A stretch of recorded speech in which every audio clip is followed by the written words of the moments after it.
Sziasztok, Józsi vagyok, az Ursus Fish csatornát nézitek, és ma egy kormánnyal fogunk foglalkozni. Ő lenne az tulaj elmondása szerint egyszer csak felszállt belőle egy füst. Nagyon érdekes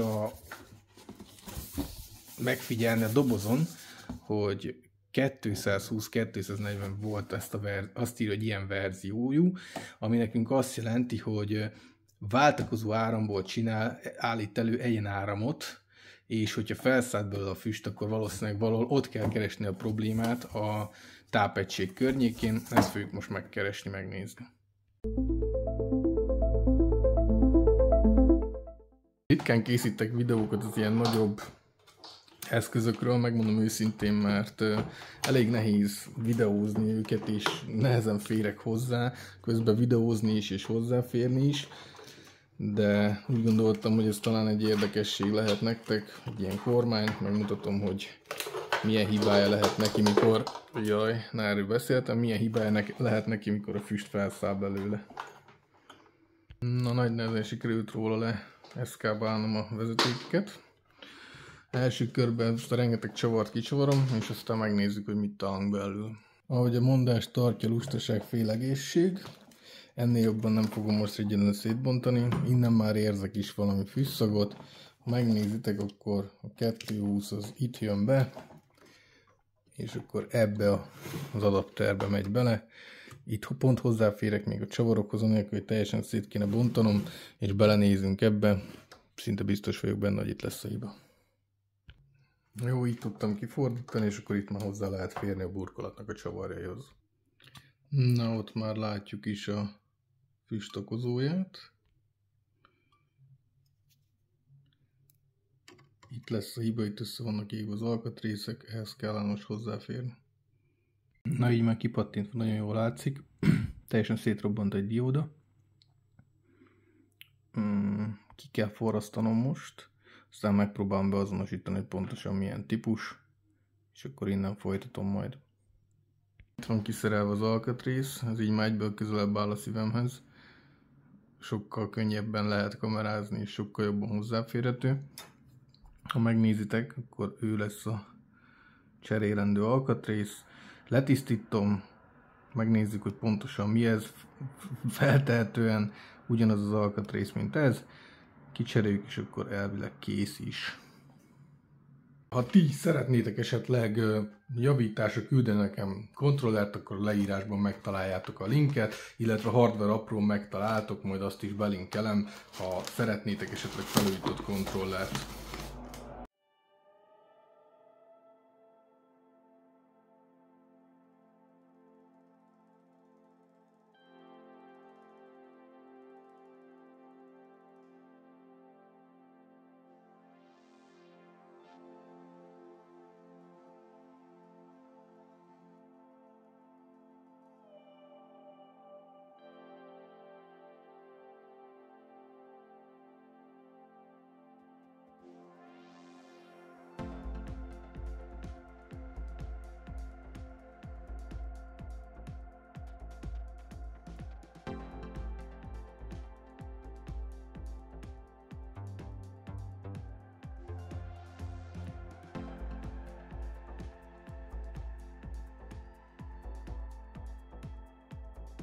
A helyzet az, hogy úszott ebbe a ragasztóba, viszont sikerült kiszerelni.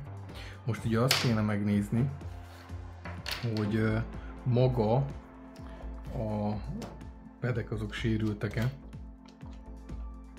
Ezt legkönnyebben úgy tudjuk megtenni, hogy szakadásvizsgálat módban megvizsgáljuk a lapot. Ugye ennek a kettőnek sípolnia kell, ennek a kettőnek nem kell sípolnia, de ennek a kettőnek sípolnia kell, illetve ennek a kettőnek sípolnia kell. Amit még nem teszteltünk le, hogy ez igazából itt is jó. Ez sípol. Csak itt ugye az a lényeg, hogy ilyen ragasztóval az egész be volt vonva, ez egy ilyen sima meleg ragasztó, és ezen volt ugyebár a nehéz átverekedni, magam itt még lehet is látni. A lényeg, hogy a vezetősávok nem sérültek, a pedek nem sérültek, igazából a két diódából az egyik az eldurrant. Ugye ezeket érdemes párban cserélni ebben az esetben, de ezt fogjuk most megnézni, hogy van egyáltalán itthon. Látjátok, ez itt mind ragasztó. Megnézem, hogy van egyáltalán itthon, ha nincs, akkor pedig rendelni fogok. De ettől függetlenül még hibátlanul fog működni. Egy, ami fontos, hogyha nekiestek ilyennek, nagyon figyeltek oda, hogy a kondenzátorban lehet még feszültség, mindenképpen süssétek ki, mert elég komoly áramütéseket lehet elszenvedni. Ja, és egyébként, hogyha megnézitek, elfelejtettem mondani, hogy az egyik az csak így darabokba jött ki, a másik viszont teljesen végig van repedve, hát így tudom mutatni. Szóval a másik az itt teljesen végig van repedve, itt igazából ez mind a kettő megadta magát, szóval így is párba kell cserélni. Na, a helyzet a következő, hogy amit le lehet erről olvasni, az 400-ig lehet leolvasni. Ugye lehet ez 404, 405 és 407 mondjuk, és itt a mellette lévőkön,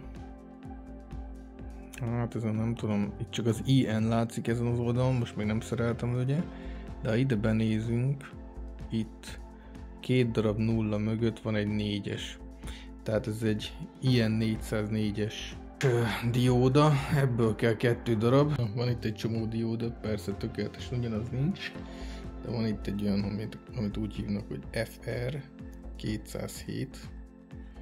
Ez igazából annyi különbség, hogy ez 2 ampert is bír, tehát sokkal nagyobb áramerősség át tud rajta menni. Igazából a többi paramétere, amiben különbözik, az egyáltalán nem befolyásol ennél a felhasználásnál, tehát ez még jobb is lesz, mint ami eddig volt benne. Most ezeket fogjuk beültetni. Hát van ilyen sajnos, hogy nincs pontosan ugyanaz az alkatrész, de ezzel még jobban is járunk. Jó, és akkor az alkatrész beültetése előtt ugye a kondenzátort át kell vizsgálni a mellette lévőt, illetve a mellette lévő alkatrészeket, hogy azok nem a sérültek. Én ezt már megtettem előzetesen, nincs semmi probléma velük, így hát polaritás helyesen be kell építeni az új alkatrészeket. Hoppá, mellé nyúltam, ez az FR207. Ja, hát ilyen is van. Még jó, hogy beépítés előtt ellenőriztem még egyszer. Az a baj, hogy nagyon aprókám a feliratok.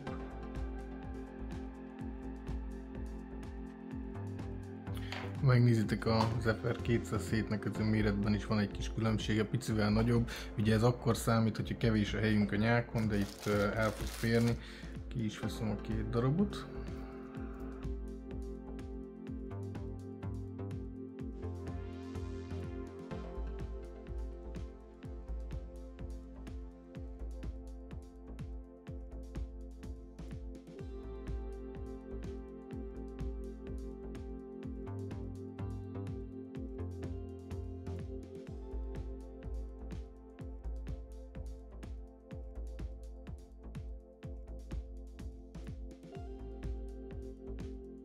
Jó, elkészült.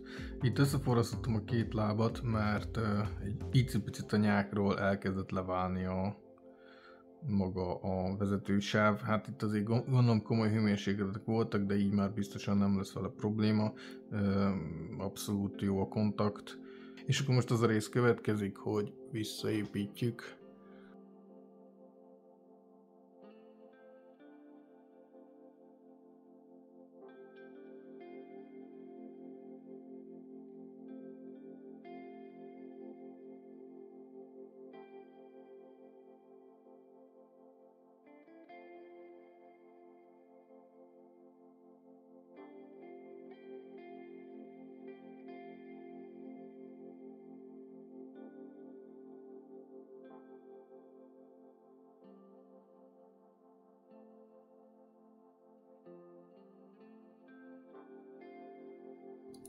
Jó, hát ezt már kamarázni nem fogom tudni, mit folytatom. De ezzel összepattingattam, csak gondoltam megmutatom, hogy nézzétek meg, hogy ez egy elég komoly kis ketyere, még X-jel, meg mindenfélével van felszerelve. Nem egy rossz mutyó ez egyébként, igaz, hogy egy kicsit a tápegységet alulméretezték, de így jónak tűnik. Már mindenhol műanyag fogaskerék, stb. Gondolom, hogy ez a súlynak a súlya, ezzel próbáltak spórolni. Van neki egy fém váza. Nem egy rossz tudsz. Na, tényleg most már összerakom. Na szóval itt van a Sairi. Bedugtam. És igazából most ugrik majd a vízbe. Elkezdett világítani. Hoppá! Valami történik. Feltétlenül ezt kell csinálnia, mert eddig nem csinált semmit. Egyébként ettől függetlenül nem tudom, mert például a Gamepad tester fel nem ismeri, szóval nem tudom, hogy fel kéne egyáltalán ismernie, de a tulaj elmondása szerint eddig abszolút nem működött. Ma este ránézek szerintem, kipróbálom, számítógéppel összekötöm, aztán leteszteljük, de ugye még van neki egy csomó más motyója is ebbe a dobozba. Van itt pedál, nem tudom micsodák. Azt lesz tesztelve, de egyelőre stabil, világít, megforgatta magát, jónak tűnik. Na, szigorúan a teszt kedvéért 2 órája már megy ez a játék, tökéletesen működik. Úgy érzem, hogy sikeres lett a javítás, de vezetni még mindig nem tudok vele. De nagyon jó kis ketyere. Van ebben rezgés, csak szétráz az asztalomat. Nincs rendesen lefogatva, csak ilyen idéglenes. Hogy lehet innen kihátrálni? Na, szóval. Ha megnézitek, kifordít, rendes ellentartás van a kormánynak, és magától visszamegy. Szóval nagyon, nagyon ki van találva, olyan ellentartása van neki, hogy rendesen bele kell kapaszkodni. Jó, hát ennyi volt, csak gondoltam, megmutatom a tesztet is. Köszönöm, hogy velem tartottatok ebbe a részbe. Remélem egy kis érdekesség volt, nem mindig ugyanazok a kontrollerjavítások vannak. Csak ezekről ritkábban készítek videót, mert nagyon-nagyon gyötrelem ekkora eszközöket levideózni, úgyhogy közben szerelem, és én is lássam, én is hozzáférjek. De most próbáltam, ez egy ilyen arany középút. Ha tetszett, amit csinálok, lájkoljátok, iratkozzatok fel, azt nagyon szépen megköszönöm, és ha bármi kérdésetek maradt, keressetek bizalommal. A leírásban minden elérhetőségemet megtaláltok, és a következő videóban találkozunk. Sziasztok!